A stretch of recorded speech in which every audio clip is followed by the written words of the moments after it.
As 48 Leis do Poder. Lei número 42. Ataque o pastor e as ovelhas se dispersam. Julgamento. Em geral, a origem dos problemas pode estar num único indivíduo forte, o agitador, o subalterno arrogante, o envenenador da boa vontade.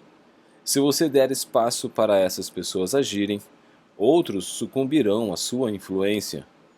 Não espere os problemas que eles causam se multiplicarem. Não tente negociar com eles. Eles são irremediáveis. Neutralize a sua influência isolando-os ou banindo-os. Ataque a origem dos problemas e as ovelhas se dispersarão. A lei observada. Próximo do final do século VI a.C., a cidade-estado de Atenas derrubou a série de pequenos tiranos que durante décadas dominaram a sua política. No seu lugar, estabeleceu-se uma democracia que duraria mais de um século, uma democracia que foi a origem do seu poder e o seu orgulho. Mas com o desenvolvimento da democracia surgiu também um problema novo para os atenienses. O que fazer com aqueles que não se preocupavam com a coesão de uma pequena cidade rodeada de inimigos, que não trabalhavam para a sua glória maior, mas só pensavam neles mesmos e nas suas próprias ambições e intrigas mesquinhas? Os atenienses compreenderam que essas pessoas, se deixadas à vontade, semeariam a discórdia, dividiriam a cidade em facções, atiçariam ansiedades, e tudo isso poderia ser a ruína da sua democracia. Punições violentas não combinavam mais com a nova ordem civilizada que os atenienses tinham criado. E os cidadãos encontraram outra maneira, mais satisfatória e menos brutal, de lidar com os egoístas crônicos. Todos os anos eles se reuniam na praça do mercado e escreviam num pedaço de lousa um ostracon, o nome do indivíduo que desejavam ver banido da cidade por 10 anos. Se um determinado nome aparecesse em 6.000 votos, aquela pessoa era imediatamente exilada. Se ninguém recebesse 6.000 votos, a pessoa cujo nome aparecesse o maior número de vezes nas óstruca ficava 10 anos em ostracismo. Esse ritual de expulsão virou uma espécie de festa. Que alegria poder banir aqueles indivíduos irritantes, aqueles geradores de ansiedade que queriam ser superiores ao grupo a quem deveriam servir. Em 490 a.C., Aristides, um dos grandes generais da história ateniense, ajudou a derrotar os persas na Batalha de Maratona.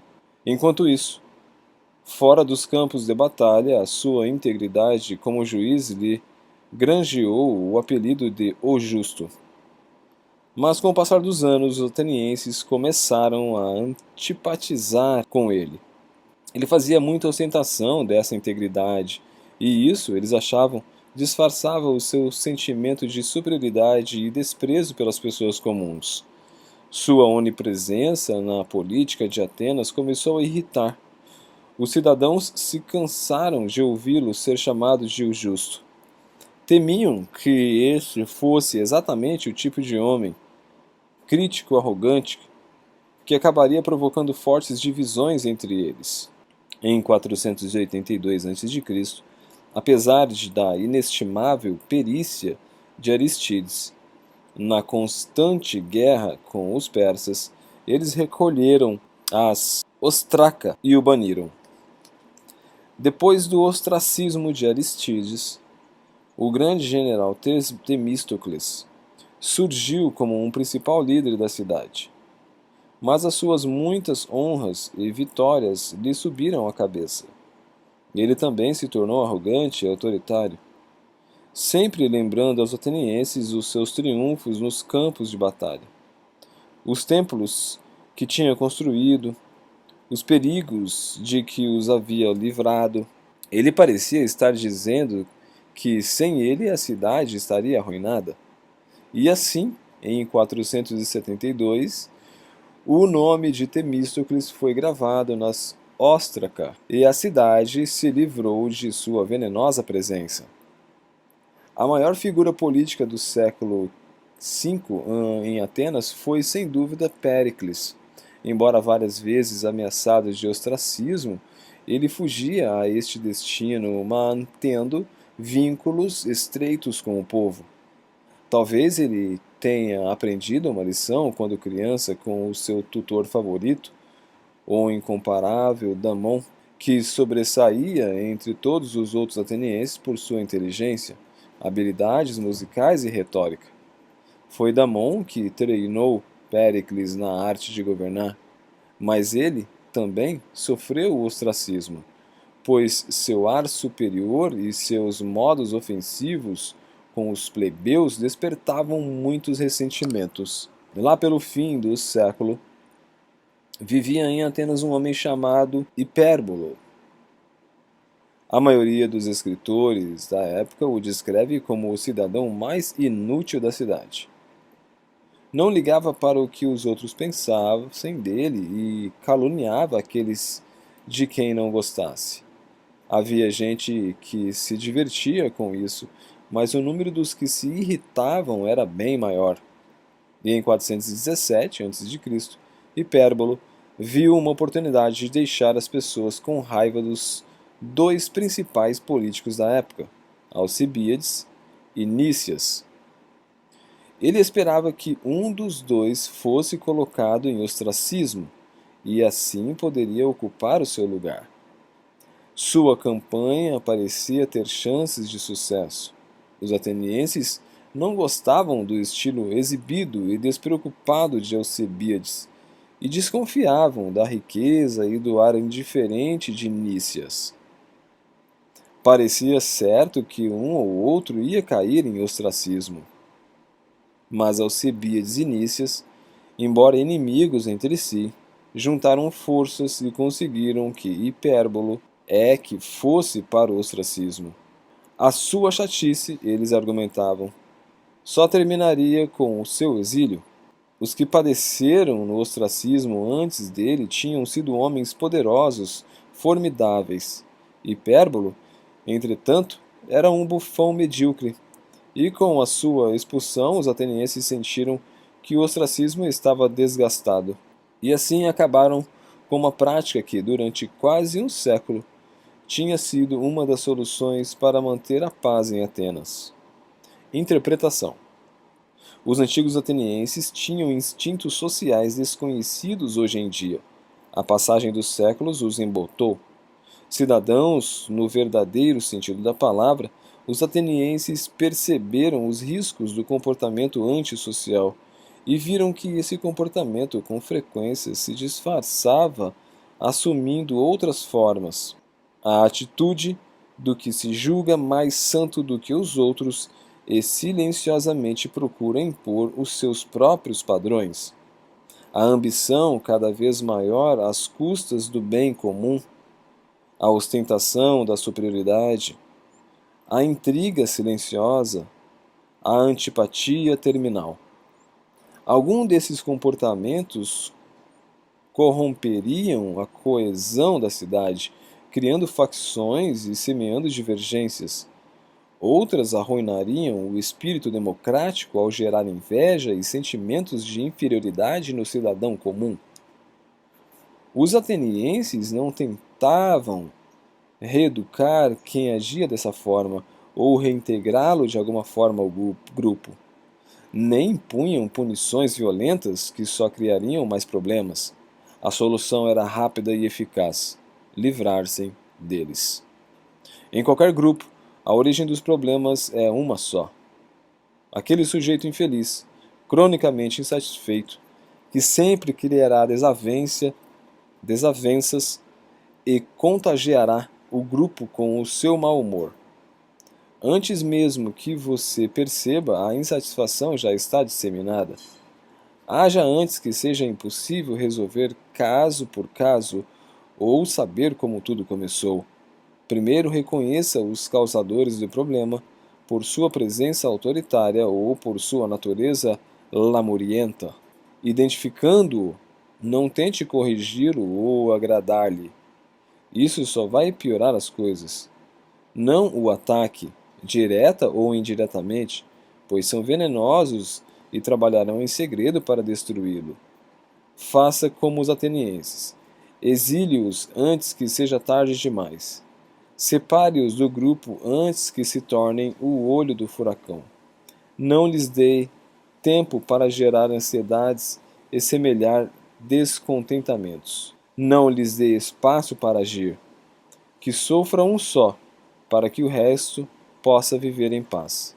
Quando a árvore cai, os macacos se espalham. Ditado chinês. A Lei Observada 2. Em 1296, os cardeais da Igreja Católica se reuniram em Roma para escolher um novo Papa. Decidiram pelo cardeal Gaetani, pois ele era astuto como ninguém. Um homem assim faria do Vaticano uma grande potência. Adotando o nome de Bonifácio VIII, Gaetani logo se mostrou merecedor do seu alto conceito entre os cardeais. Ele amava cuidadosamente seus movimentos com antecedência e nada o impedia de conseguir o que desejava. Uma vez no poder, Bonifácio rapidamente esmagou seus rivais e unificou os estados papais. As potências europeias começaram a temê-lo e a enviar delegados para negociar com ele. O rei alemão Albrecht, da Áustria, até lhe cedeu algumas terras. Estava tudo seguindo conforme o plano do Papa. Uma das peças, entretanto, não se encaixava, e era a Toscana, a parte mais rica da Itália. Se Bonifácio conseguisse conquistar a Florença, a cidade mais poderosa da Toscana, toda a região seria dele. Mas Florença era uma república orgulhosa e seria difícil vencê-la. O Papa tinha de ser hábil ao jogar as suas cartas. Florença dividia-se entre duas facções rivais, os negros e os brancos. Os brancos eram as famílias de mercadores que tinham acabado de ficar ricas e poderosas muito rápido. Os negros eram as fortunas tradicionais. Devido à sua popularidade, os brancos é que controlavam a cidade, para o crescente desagrado dos negros. A disputa entre os dois partidos estava cada vez mais intensa. Ali, Bonifácio viu a sua chance. Ele armaria um esquema para ajudar os negros a tomar a cidade, e Florença estaria nas suas mãos. E ao estudar a situação, ele começou a prestar atenção num homem, Dante Alighieri, o famoso escritor, poeta e ardente defensor dos brancos. Dante sempre se interessava pela República e com frequência repreendia seus concidadãos por sua falta de coragem. Ele era também o orador mais eloquente da cidade. Em 1300, enquanto Bonifácio tramava conquistar a Toscana, os concidadãos de Dante o escolheram para o cargo mais alto para o qual um homem poderia ser eleito em Florença, tornando-o um dos seus priores da cidade. Durante os 6 meses em que ocupou o cargo, ele se manteve firme contra os negros e contra todas as tentativas do Papa de semear a desordem.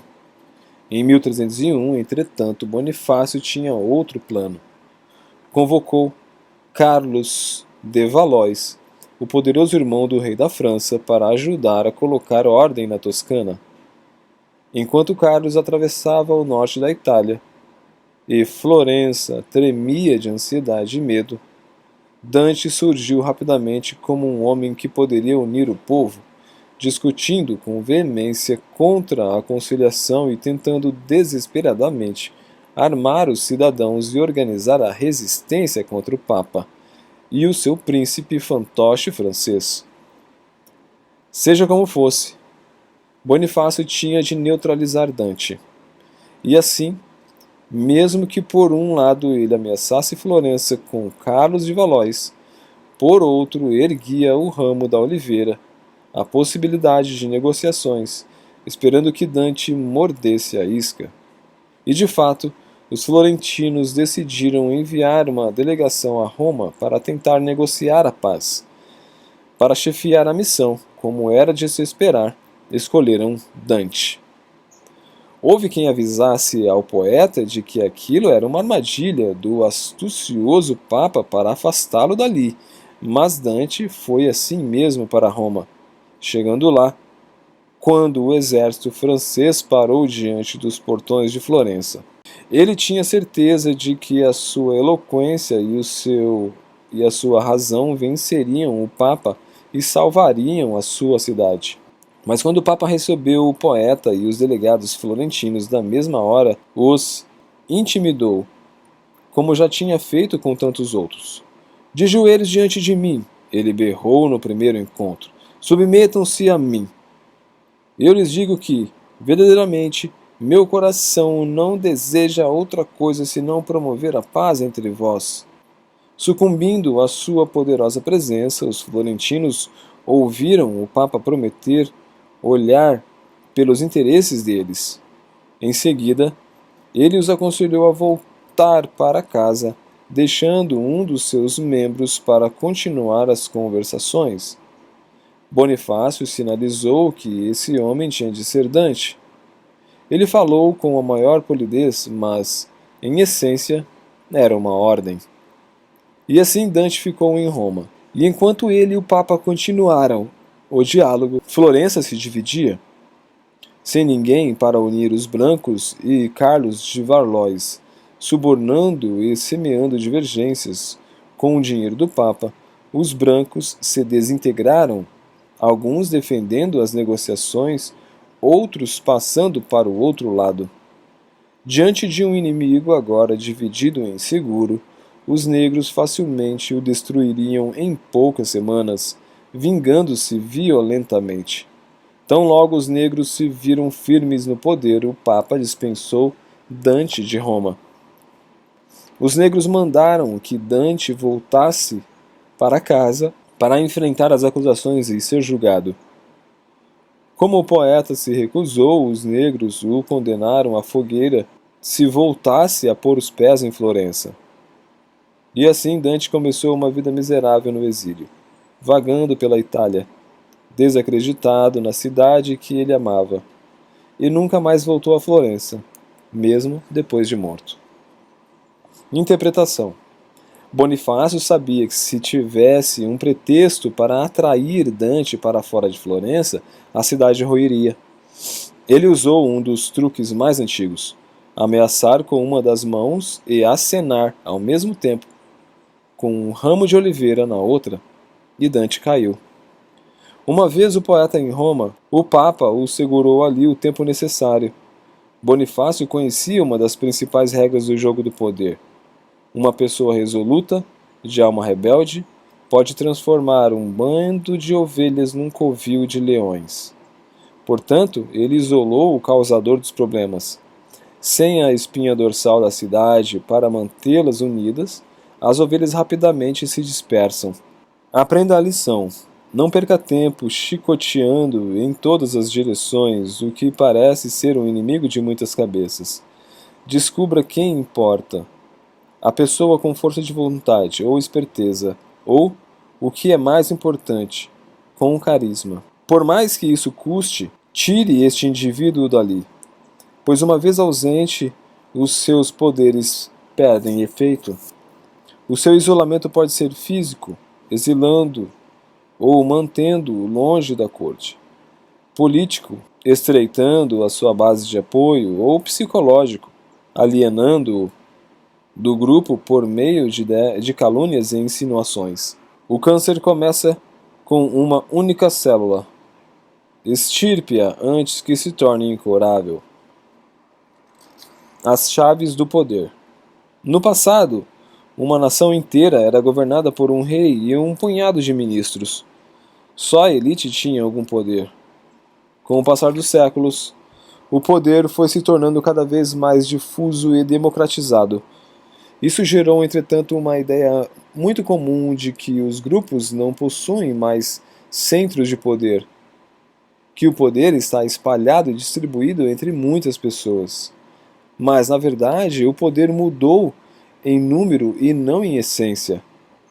Pode haver menos tiranos poderosos exercendo o poder de vida e morte sobre milhões, mas restam milhares de pequenos tiranos governando reinos menores e impondo a sua vontade indiretamente com jogos de poder, carisma e outras coisas mais.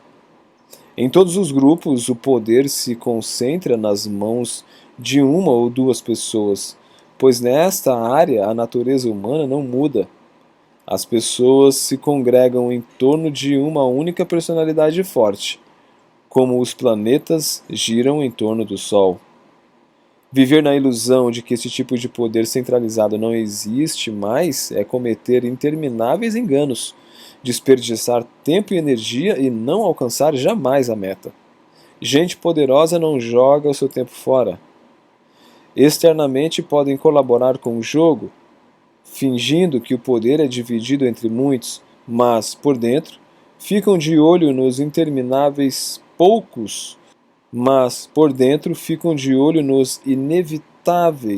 poucos do grupo que dão as cartas. São esses que eles tentam influenciar. Quando surgem problemas, eles buscam a causa subjacente, a única personalidade forte que começou a agitação e cujo isolamento ou exílio acalmará as águas novamente.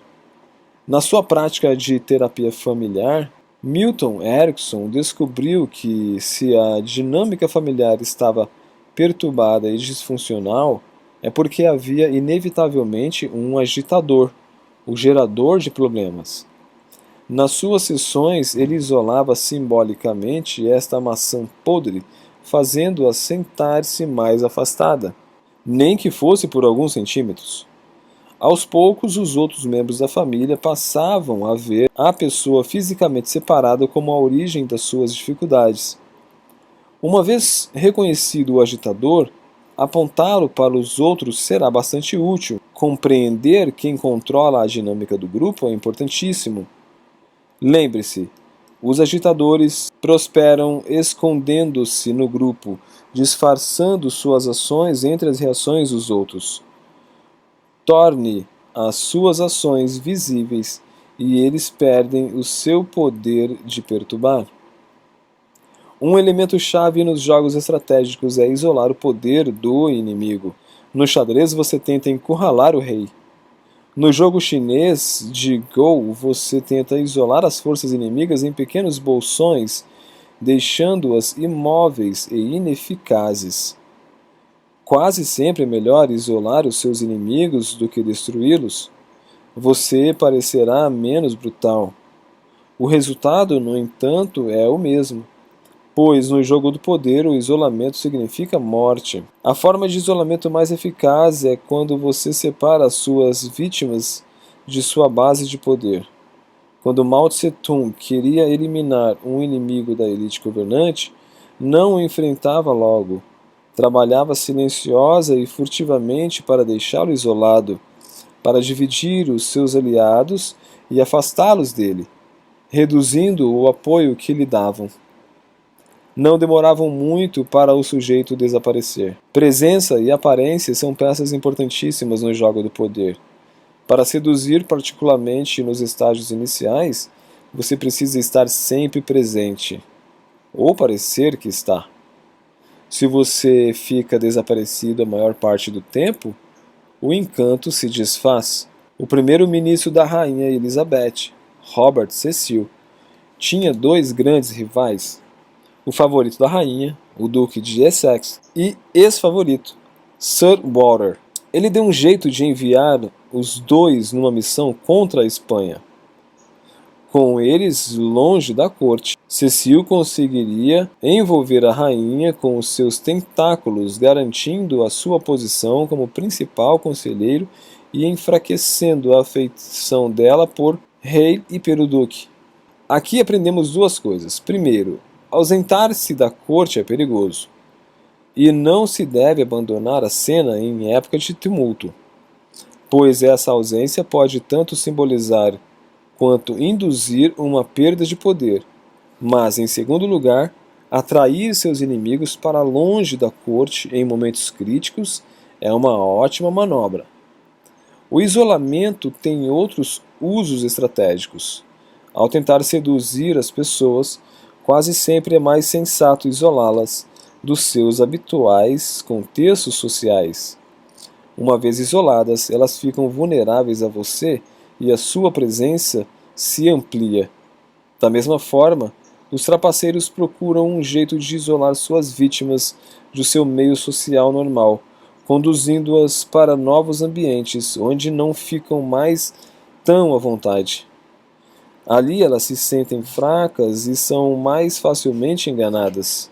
O isolamento, portanto, pode ser uma ótima maneira de deixar as pessoas enfeitiçadas por você, para seduzi-las ou passar-lhes o conto do vigário.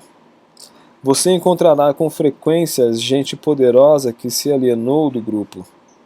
Talvez o poder lhes tenha subido à cabeça, e se considerarem superiores, talvez tenham perdido o jeito de se comunicar com as pessoas comuns.